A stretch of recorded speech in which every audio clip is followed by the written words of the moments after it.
Hello, this is Lady Boulay, and I hope you're having a wonderful day. Thank you for your support. Thank you for subscribing to the channel. Thank you for your comments, and thank you for your thumbs up. Thank you for all you do to support the channel. And yes, we are commanded to love one another, whether we want to or not, or whether we agree with each other or not. And y'all, I'm still trying to figure out Congresswoman Ilhan Omar. I don't know if this woman is being clever or if she's just out of control.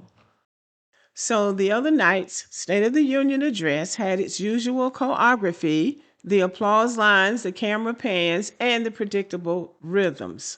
Now, Donald Trump is the president of the United States, so you know there are going to be some theatrics, and you know he's going to insult somebody. You already know that, so you just have to be prepared. And so I guess Congresswoman Omar was, because she broke the script. She shouted out at President Trump in the middle of his address, and instantly the internet split in two. Naturally, people thought what she did was great, and then there were those who thought it wasn't so great. But anyway, take a listen. You should be ashamed of yourself. Stand up and show your support. The first duty of the American government is to protect American citizens, not illegal aliens.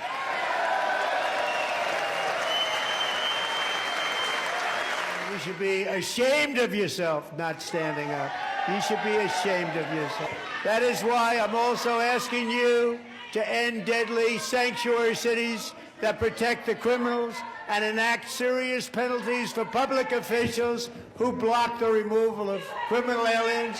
In many cases, drug lords, murderers all over our country, they're blocking the removal of these people out of our country, and you should be ashamed of yourself.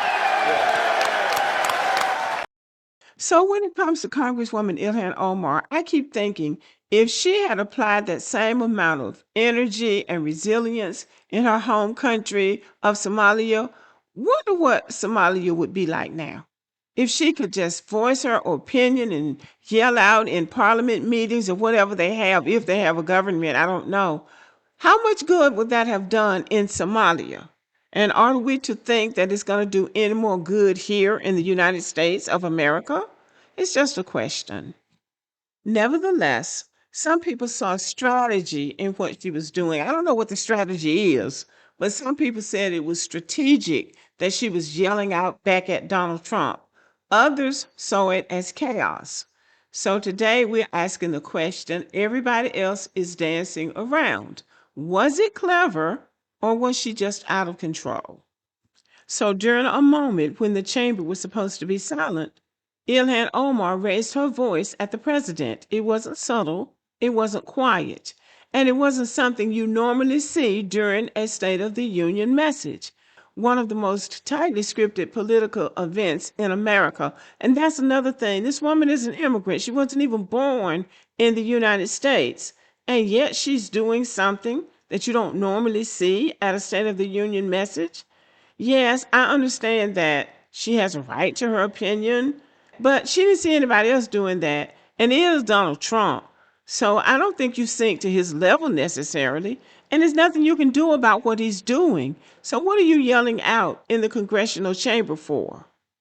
And I don't mean to be unfairly critical of her, but I don't think we overlook the fact that she came here as a refugee from her homeland, but she wants to fix America. So in my opinion, if she was able to fix something, it would seem to me that she would fix her homeland first. And I really don't want to be unfair.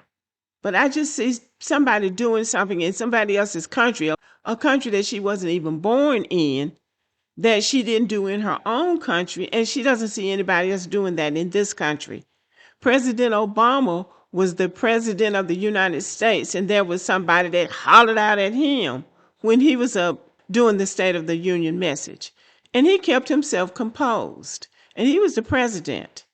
I believe that he should have had that person removed from the chamber, but he didn't because he respected the office that he held. And the fact that somebody didn't respect the office that he held, which meant that man from Georgia, South Carolina, or wherever he came from, he didn't respect his position.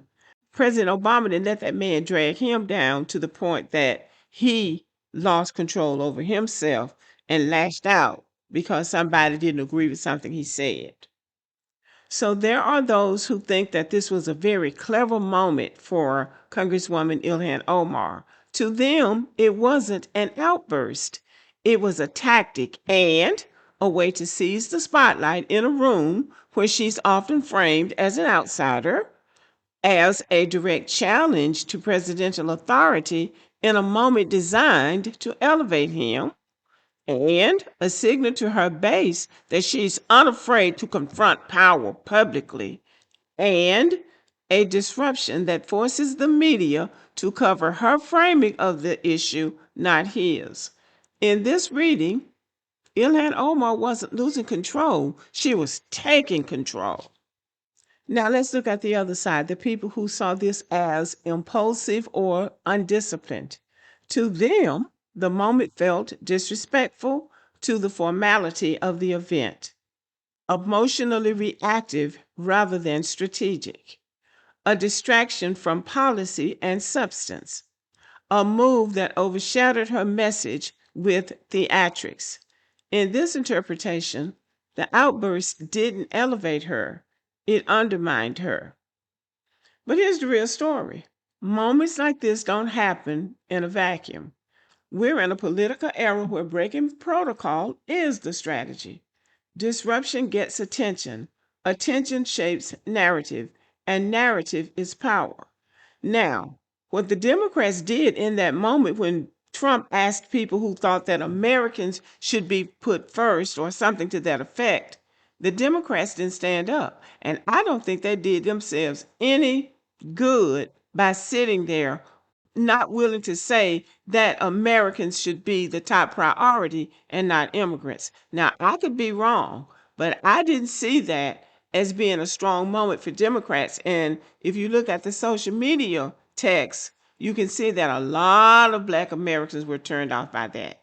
So whether you see Ilhan Omar's moment as brilliant or reckless, it often depends less on the action and more on the lens you already bring to her.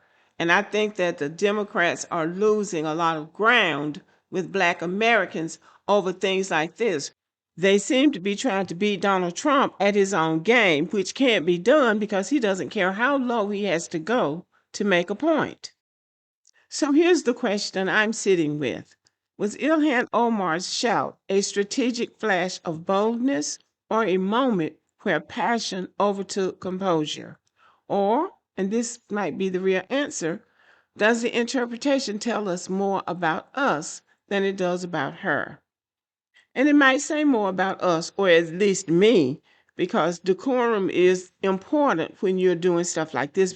Because once it descends into chaos and disruption, then nothing is going to get done. And there's never going to be any agreement. And the purpose of the government is to work for the people, not to go to see the politicians put on a show. And anybody that thinks they're going to out-clown Donald Trump, they've got another thought coming. Okay, y'all, let me know what you think about this video. Give me a thumbs up. Keep warm out there and have a wonderful day.